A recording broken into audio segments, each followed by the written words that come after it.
Imagine a global game where one player issues the currency used for settlement, and everyone else must earn it. Not through force, not through conquest, through trade. Most of the world's nations, exporters, importers, creditors, debtors, operate in a currency they cannot print. They must earn it, borrow it, or hold it in reserve.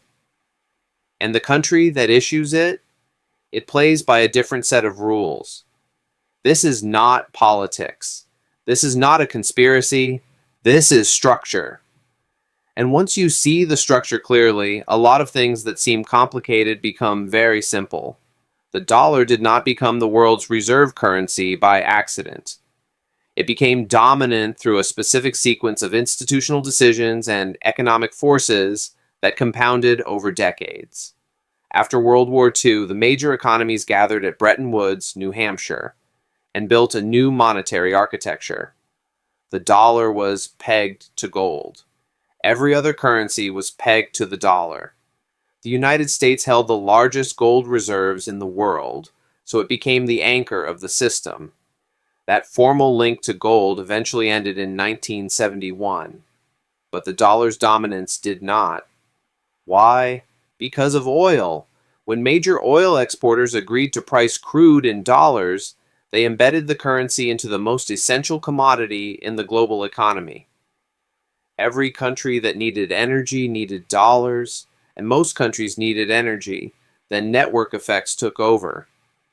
When most global trade is settled in one currency, it makes sense for the next trader to use that same currency. It reduces friction. It simplifies contracts. It means you do not need to manage dozens of exchange rate risks on every deal.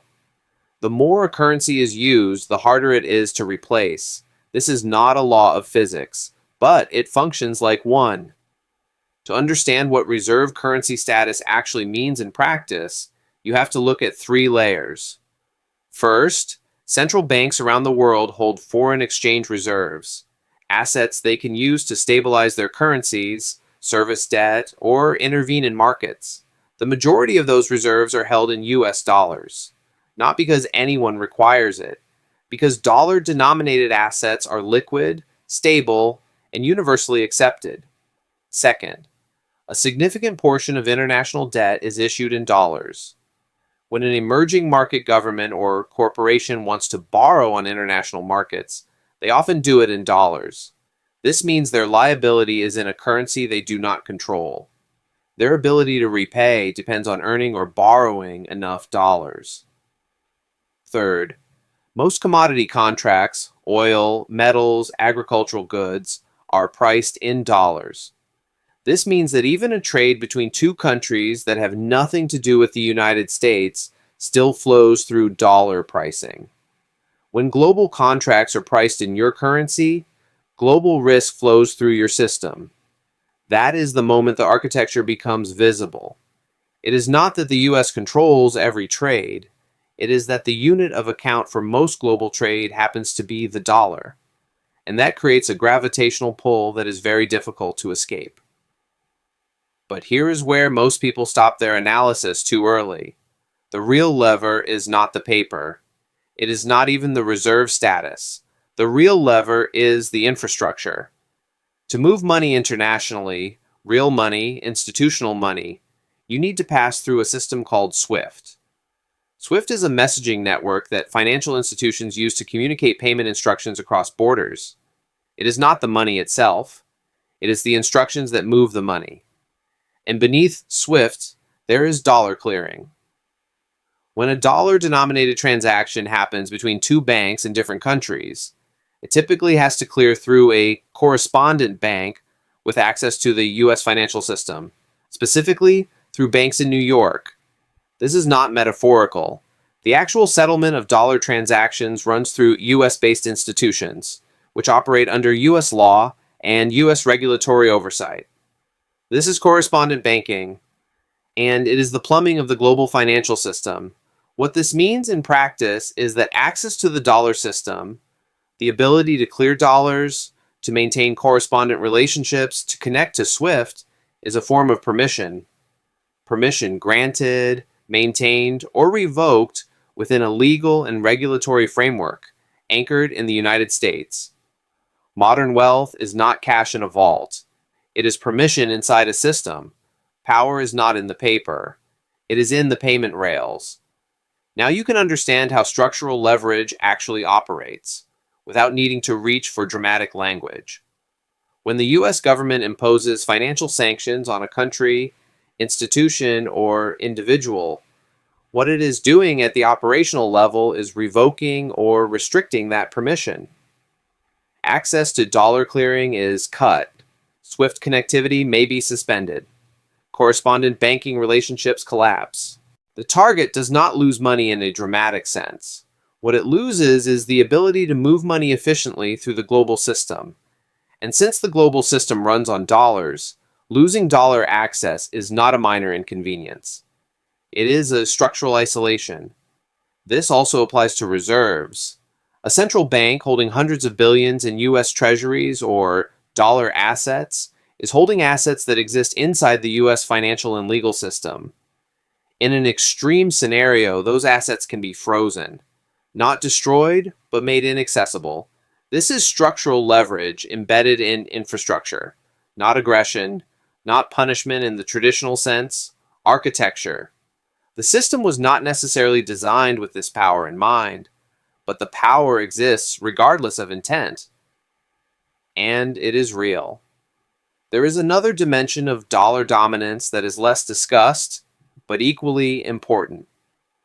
The export of monetary conditions. When the Federal Reserve raises or cuts interest rates, it is making a domestic monetary policy decision. But because so much of global debt is denominated in dollars, and because so much global trade is settled in dollars, the effects do not stay domestic. When the Fed tightens, dollar borrowing becomes more expensive everywhere. Countries that borrowed in dollars face higher debt service costs. Capital flows shift. Investors pull money from emerging markets back toward US assets. Currencies depreciate. Import costs rise. Inflation pressure builds, often in countries that had no input into the Fed's decision and no ability to influence it. Currency mismatches make this worse. A country that earns revenue in its local currency but owes debt in dollars faces a structural vulnerability every time the dollar strengthens. Its income stays constant in local terms while its obligations grow in real terms. The dollar is American in origin, but it is global in consequence. This is not an accusation. It is a description of how the system operates, and understanding it matters whether you are managing a national treasury or a personal investment portfolio. So, is this system permanent? The honest answer is no system is permanent. But replacement is much harder than it sounds.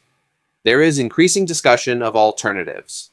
The BRICS nations, Brazil, Russia, India, China, South Africa, and their newer members have explored bilateral trade settlement in local currencies, bypassing the dollar for certain transactions.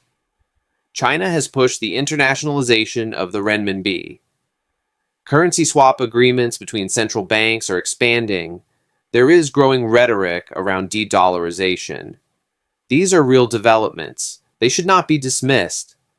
But there is a gap between rhetoric and reality.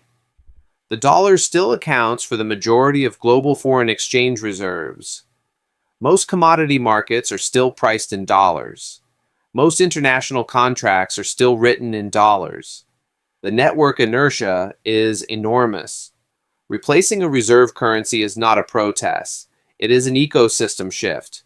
It requires every counterparty and every contract to switch simultaneously or gradually coordinate around a new anchor. It requires the alternative currency to be liquid enough, stable enough, and trusted enough to absorb that role. It requires the issuing country to be willing to run persistent current account deficits, to supply enough of its currency to the world, a role that comes with its own economic costs. The dollar may lose market share. It is already slowly doing so. But dislodging it from the center of the system is a generational process, not a political decision. So here's what we are actually looking at. The dollar is dominant not because of military force, not because of political manipulation, but because it sits at the intersection of contracts, reserves, debt, and settlement infrastructure simultaneously. Remove one of those pillars, and the others still hold. That is what makes the architecture durable. Every country that holds dollar reserves, prices its exports in dollars, or services dollar-denominated debt, is participating in a system that reinforces the dollar's centrality, often because the alternatives are more costly, more risky, or simply not yet available at scale. The dollar is not just money. It is the operating system of global trade. Understanding that does not tell you whether the system is fair or unfair, desirable or undesirable. That is a different conversation. What it does is give you a clear view of how the architecture actually works. And that clarity, the ability to see the structure beneath the surface, is the real edge.